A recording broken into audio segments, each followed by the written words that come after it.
여성 징병제를 주장한 청와대 국민청원 동의는 나흘 만에 10만 명을 훌쩍 넘어섰습니다. 40일에서 100일 정도 사이에서 남녀 모두 군대를 다녀와서 예비군으로서 역할을 할 수 있다고 한다면 국방부는 안보 상황의 기초에 고려해야 한다는 신중한 입장을 밝혔습니다.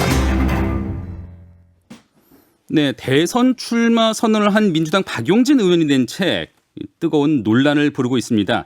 특히 모병제를 도입하자 대신 여자까지 포함해서 남녀 모두 40일 내지 100일의 기초 군사 훈련을 받는 남녀 평등 복무제를 도입하자라는 내용을 놓고 지금 찬반 양론이 거세게 부딪히고 있는데요. 이 새로운 제안에 대한 양측의 이야기 차례로 들어보겠습니다. 먼저 원칙적으로 찬성하는 입장을 들어볼게요. 자주국방 네트워크 신인균 대표 연결합니다. 자, 대표님 나와 계시죠? 네, 안녕하세요. 네, 안녕하십니까. 네. 대표님께서는 박용진 의원의 제안에 원칙적으로는 찬성한다 이런 입장이시죠? 네, 그렇습니다. 예, 이번 제안이 어떤 점에서 좀 의미가 있다고 보세요? 여성도 군 복무를 하자라는 그 원칙에 대해서 찬성을 한다. 왜냐하면 지금 우리가 인구 절벽에 의해서 그 안보수에 맞는 병력 수급이 제대로 안 되고 있지 않습니까? 네네. 그런 차원에서 이제 그 여성들도 사회 참여 그리고 여러 가지 의무를 같이 나누어서 하자라고 하는 그런 제안에 상당히 저는 긍정적으로 봅니다. 네.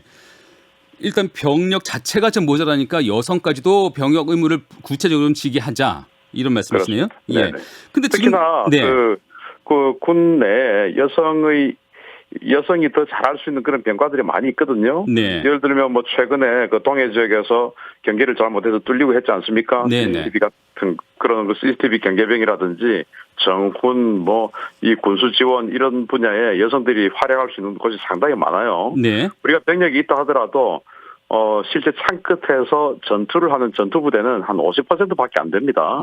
그러니까 그 외에 나머지 후속 군수 지원이나 교육 훈련 이런 부분에서 여성들이 활약할 수 있는 곳이 많이 있습니다. 네.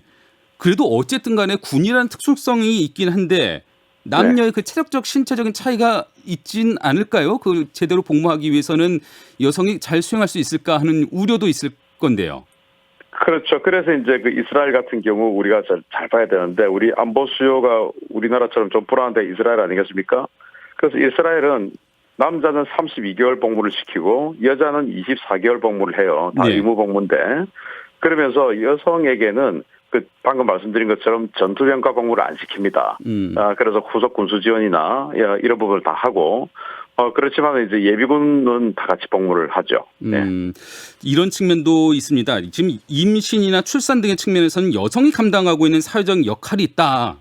여기에서 네. 이제 군 복무까지 의무화하는 것은 너무 좀 지나치다. 이런 의견도 있거든요. 어떻게 보세요? 이제 그 남성들의 그 반론을 또 들어보면 예. 그 출산 임신은 선택이지만 군 복무는 이제 의무다. 그런 차원이 좀 다르다라는 그런 반론도 있지 않습니까? 네. 그리고 지금 박용진 의원의 주장에 따르면 예비군을 다 같이 복무하자. 그래서 정예 예비군을 만들자라는 주장을 하는데 네. 그렇게 되면 이제 그 예비군도 한 7년씩 이렇게 같이 해야 되죠. 네. 그런데 여기서 또 우리가 또 이스라엘을 또 들여다볼 필요가 있습니다.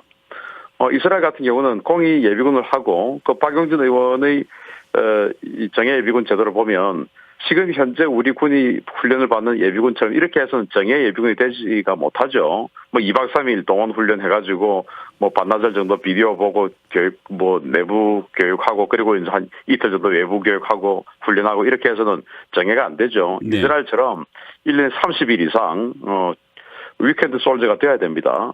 그러려면 그 예비군이라는 그 제도 자체가 굉장히 이제 어떤 개인에게 부담이 올 수가 있죠. 그런데 여성의 경우에 임신을 하게 되면 네. 남은 예비군 복무를 전부 면제를 해줍니다. 그렇기 때문에 우리도 다 같이 병력을 복무를 하게 되면 그중에서 여성의 출산, 임신은 굉장히 소중한 것이기 때문에 네. 남은 군 복무가 그것이 6년이든 5년이든 다 면제해주는 그런 쪽으로 가닥을 잡으면 충분히 가능하다고 봅니다. 예, 그런 이유들로 이제 대표님께서는 양성 징병제, 그러니까 여성도 군 복무를 의무화하는 방안에 대해서 찬성하시는 입장인데, 네. 그렇지만 모병제로 전환하고 나서 남녀 모두 40일 내지 100일 정도의 그 군사 훈련을 받도록 하는 그 박용진 의원의 제안에는 완전히 동의할 수는 없다. 이런 입장이신 것도 같아요. 그 이유는 뭘까요? 지금 아직 우리는 분단되어 있는 상황이고 적대적으로 마주보고 있죠. 그런 상황에서 지금 정예 예비군을 만든다고 했는데 4주 또는 뭐 석 달의 훈련을 받고 정예 전투원이 된다. 이거는 있을 수가 없죠. 그래서 훈련을 일정 부분 받고 그리고 실제적으로 해당하는 어떤 부대에 자대 배치를 받아서 그 지역에서 사계절이 뚜렷한 우리 대한민국이 현실적으로 봤을 때 사계절 한 번씩은 다 겪어봐야 됩니다. 네. 그리고는 이제 예비군에 편성이 되고 그 예비군은 자기가 근무했던 그 지역에 편성이 된다면 그 지역의 어떤 지형정도 굉장히 숙달되어 있을 것이고 또 자기가 소속되어 있던 부대의 작전 계획이나 이동하는 진지 뭐 이런 것들이 충분히 숙달되어 있기 때문에 그렇게 되었을 경우에 정예 예비군이 되는 것이지 단지 총을 쏠 줄 안다고 또는 뭐 제식 훈련을 할 줄 안다고 정예 군인이 된다. 이거는 뭐 컴퓨터 게임도 아니고 있을 수가 없는 일이죠. 예. 그래서 제가 아까 말씀을 드렸던 것 중에서 여성들 같은 경우에 이스라엘은 32개월 남성은 32개월 여성은 24개월 하지 않습니까? 우리도 여성들 같은 경우는 남자는 18개월 하고 여성은 12개월 현역 복무 12개월 그런데 현역을 또 하기 나는 싫다라고 하면 여성은 또 선택적으로 사회 대체 복무 18개월 이렇게 해서 남녀가 똑같이 국가에 봉사할 수 있는 이런 기회를 주는 것이 옳다고 생각을 합니다. 네. 예. 뭐 방점은 어떻게 정예 예비군을 만들 것이냐. 또 그러기 네, 위해서는 그렇죠. 최소한 4계절은 지내봐야 된다. 이런 정도의 훈련은 필요하다. 사계절들을 지내보고 자기가 실제 복무하게 될 그 지역의 지형 예. 그리고 그 부대의 작전 계획 이런 것들이 다 숙달이 돼야 됩니다. 남녀 모두요. 그렇습니다. 예. 그럼 대표님 모병제는 어떻게 보세요? 모병제는 아직은 시기상조예요. 왜냐하면 예. 우리 이웃 일본 같은 경우 인구가 1억 2,600만 명인데 네. 자위대 정원이 26만 명이거든요. 그리고 그 자위대원 초봉이 35만 엔이에요. 우리 돈으로 한 400만 원 되죠. 그런데 자위대 26만을 못 모아서 24만 명 정도밖에 유지를 못해요. 네. 그런데 우리는 5,200만 아닙니까? 일본의 41% 인구예요. 그런데 한 30만 명을 어떻게 모으겠습니까? 그래서 예를 들어서 지원하는 사람 모두 한 58세까지 정년 보장해준다. 그러면 거기도 훌륭한 직장이니까 많이 몰릴 수 있지만 또 그러지 않거든요. 그러니까 3년, 5년 복무하고 월급 한 100만 원, 200만 원 받고 근무하다가 나가라. 참 이 30만 명을 모으기 힘들죠. 그래서 네. 아직은 시기상조다라고 생각합니다. 그러면은 그 박용진 의원의 주장은 모병제를 도입하자. 그리고 남녀 모두 한 40일 내지 100일의 기초 군사 훈련을 받는 방식으로 예비군을 양성하자 이런 주장인데 대표님 네. 생각대로라면은 지금 박용진 의원의 제안대로 가기는 어렵다 이렇게 생각을 하시는 거네요. 네, 어렵죠. 그런데 이제 박용진 의원 진보 진영의 그 정치인이시잖아요. 네. 그래서 그 진보 진영의 정치인이 안보에 신경을 쓰는 부분에 굉장히 저는 고무적이라 생각하고 그래서 모병제는 시기상조다. 그리고 우리 안보 상황을 봤을 때 또 정예 예비군이라는 걸 만들려고 하면은 그렇게 훈련만 받아서는 안 된다. 일정 부분 복무를 해야 된다.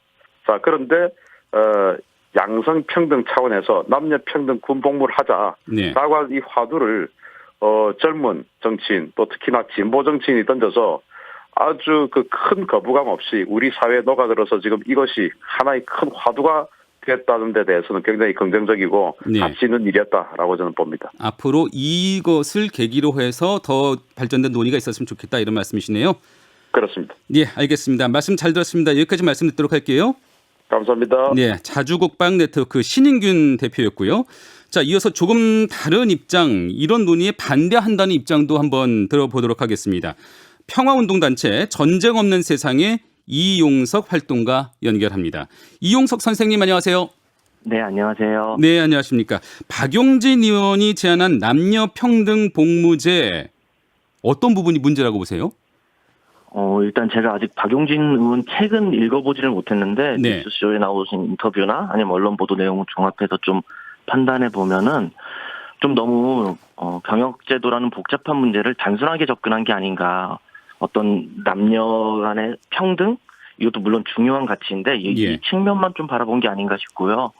병역제도에 대해서 우리가 바라볼 때 안보적인 측면은 말할 것도 없고 어떤 국가 산업적인 측면, 특히 병역이라는 게 단순히 총을 들고 군대에 가서 복무하는 것뿐만 아니라 더 넓게 보면 사회복무나 대체복무까지도 포괄할 수 있는 거잖아요. 네네. 그렇다면 뭐 산업적인 측면이나 국가 행정적인 측면 이런 것들을 좀 종합적으로 봐야 되는데 그런 면에서는 좀 아쉬웠다는 생각이 들고 네. 사실 근데 저는 박용진 의원이 이런 제안을 하신 의도를 정확히는 모르겠지만 그 의도와 별개로 지금 이 시점에서 여성징병제가 사회 이슈로 등장하는 맥락은 좀 문제라고 생각을 합니다. 왜요? 이게 보궐선거가 끝난 뒤에 네. 20대 남성들이 야당 후보를 많이 지지했기 때문에 그 돌아간 표심을 다시 잡아오겠다는 측면에서 일부 여당 의원들이 여성징병제를 얘기하거나 아니면은 뭐 헌재에서 위헌이라고 결정난 군 가산점제를 얘기하고 하는데 저는 이게 원인도 잘못 찾았고 이렇게 얘기가 된다면 병역제도에 대한 어떤 건강한 대안을 찾는 방식이 아니라 또 그냥 한번 이슈로만 이걸 소비하고 마는 게 될 가능성이 농후하다고 생각합니다. 논의의 배경 자체가 잘못됐다 이런 일단 말씀을 해주셨는데 네네. 그 제안의 배경이 무엇이냐 하는 문제는 일단 차치하고서라도 이제는 여성 징병제를 논의할 시점이 됐다 이런 주장만을 놓고 보신다면 어떻게 보실까요? 네, 사실 여성징병제가 갑자기 하늘에서 뚝 떨어진 이야기가 아니라 2000년대 이후부터 계속 페미니스트들 중에서도 이런 이야기를 하신 분들이 있고 해서 뭐 여성징병제든 모병제든 제도적인 차원에서 얼마든지 논의하고 토론할 수 있다고 생각을 하고요. 네. 물론 저 개인적으로는 모병제가 대안이라고 생각하지는 않고 여성징병제도 좀 긍정적으로 보지는 않지만 이건 그냥 제 의견일 뿐이고 충분히 토론할 수 있고 토론해야 되는 문제라고 생각합니다. 다만 예. 이 토론을 진행할 때 이게 그냥 단순히 병역제도의 한 분과로서 모병제냐 여성징병제냐로만 얘기가 되면 안 된다고 생각하고요. 네. 더 폭넓게 안보란 그렇다면 국가가 국민의 평화와 안전을 지키는 안보란 개념은 무엇이고 국가의 역할은 무엇인지 최근 들어서 안보 위협이 되게 다변화하고 있잖아요. 예를 들면은 코로나 같은 경우만 보더라도 지금 우리 국민들이 제일 위험을 느끼는 게 코로나인데 세계 최강 군대를 가진 미군도 코로나는 못 막잖아요. 네. 코로나뿐만이 아니라 기후 위기 아니면 쓰나미 최근에 뭐 포항 지진 이런 다양한 안보 위협들에서 국가의 책임과 역할은 무엇인지를 고민하고 혹은 그렇다면 안보의 방향을 설정할 때 우리는 어떤 방향을 설정해야 되는지 그 안에서 한국군의 적절한 규모와 한국군의 위상과 위치, 역할은 무엇인지 이런 것들을 함께 논의해야 된다고 생각합니다. 사실 지금의 한국군의 규모라 이런 거는 한국전쟁이 끝난 뒤에 한국전쟁 시기에 폭발적으로 군인의 숫자가 늘었다가 그게 거의 비슷하게 유지되어 오고 있는 거잖아요. 예. 한국전쟁이 지난 뒤에 세계 정세도 많이 변하고 한국의 국제적인 위상도 많이 바뀌었습니다. 그런 거에 발맞춰서 적절한 군대 규모는 얼마 정도이고 그리고 그때 어떤 형태의 병역제도가 우리에게 적당하고 좋은지 이런 거에 대한 토론은 사실상 한 번도 이루어지지 않았습니다. 네. 이런 그 게 부분을 없는 채로 종합적으로 한번 살펴봐야 된다라는 이런 게 없는 말씀이신데. 채로 모병제냐 징병제냐 이런 혹은 여성 징병제냐 이런 걸 논의한다는 거는 사실은 뭐 음식점으로 비유하자면 안 팔리는 메뉴가 있는데 레시피의 근본적인 거는 뭐 손볼 생각은 안 하고 조미료만 바꾸는 이런 처방이 될 수 있기 때문에 어떤 여성징병제가 얘기가 되려면 이런 것들이 종합적으로 얘기가 되면서 폭넓은 안보 개념을 바탕으로 여성징병제를 얘기해 볼 수 있다고는 생각합니다. 하지만 예. 지금 이런 방식에서는 그런 논의가 약간은 좀 아쉽다고 생각합니다. 예. 근데 현실적으로 지금 현재 상황이 20대 남성들이 군복무를 전담을 하다 보니까 이 군복무를 차별로 인식하고 있는 게 사실이고요. 여기에 대해서 이제 개선책으로 남성과 여성이 부담을 어느 정도는 같이 지는 방법의 하나로 이제 평등 복무제가 제안이 된 건데 어떻게 논의는 해볼 수 있는 사안 아닐까요? 네, 사실 군대가 어떤 대한민국의 국제사회에서 위상이나 민주주의나 경제 발전의 이런 것들을 봤을 때 군대가 한국 사회에서 굉장히 열악한 환경인 곳이잖아요. 네. 그렇기 때문에 남성들이 어떤 차별로 인식하고 그렇게 느끼는 걸 저는 충분히 이해할 수 있다고 생각하고요. 예. 그 지점에 대해서 정치권이나 한국 사회가 진지하게 고민해야 된다고 생각합니다. 근데 저는 이걸 좀 더 명확하게 바라보면 차별이라기보다는 좀 강요된 희생이 아닌가, 공동체를 위해서 너희가 희생을 해야 된다 이런 강요된 희생이 아닌가라고 생각을 하고 네. 그래서 군대가 남성들에게는 어떤 강요된 희생을 요구하고 혹은 뭐 여성이나 장애인 같은 분들에게는 군대 갈 자격을 주지 않음으로써 또 사회적인 위계를 나눈 방식으로 오히려 차별을 하고 있는 게 아닌가라고 생각을 해요. 예. 물론 이제 과거에 비해서는 군대 갔다 온 남성들이 군 복무 경력이 법적으로 제도적으로 어떤 특권이나 특혜가 되진 않습니다. 군 가산점제 같은 게 대표적이었을 텐데 그건 이제 위헌으로 결정이 났기 때문에. 그렇죠. 하지만 사회문화적으로는 아직까지 그런 분위기가 있다고 생각하는데요. 예. 뭐 예를 들자면 남성들 사이에서도 현역 복무한 사람들이 사회복무한 사람들을 은근히 무시하고 이러잖아요. 네. 이런 사회문화적인 것이 남아 있다고 생각을 하고요. 그래서 이 문제를 해결하려고 하면은 남자들이 차별받으니까 여자들도 같이 고통받아야 돼. 이런 접근이 아니라 어떻게 하면 우리 사회가 20대 남성들에게 부과되는 희생을 줄이고 군대에 대한 부담을 최소로 줄일 수 있는지, 그리고 군대 갈 자격의 유무로 나뉘는 그런 사회문화적인 위계를 어떻게 해소할 수 있는지 이런 쪽으로 고민의 방향을 좀 틀어야 되지 않나 이렇게 생각합니다. 예. 자, 이용석 활동가님, 근데 이 남녀 평등 복무제를 두고는 일부 여성 커뮤니티에서는 차라리 잘 됐다, 이제 우리도 군대 가자, 이런 주장들도 나오는 것 같아요. 여성들의 네네. 이런 반응은 좀 어떻게 봐야 될까요? 네. 그런 반응이 나온 맥락을 살펴봐야 된다고 생각을 하고요. 예. 사회 곳곳에서 여성이 남성에 비해 많은 차별을 겪어왔고 지금도 그렇기 때문에 그래서 차라리 그래 좋다 나도 군대 갈 테니까 군복무뿐만 아니라 사회 전반에서 여성이라는 이유로 가했던 차별을 하지 말자 이런 의미라고 생각을 해요. 핵심이 군대 가는 것이 문제가 아니라 차별을 없애자가 핵심이라고 생각을 합니다. 네.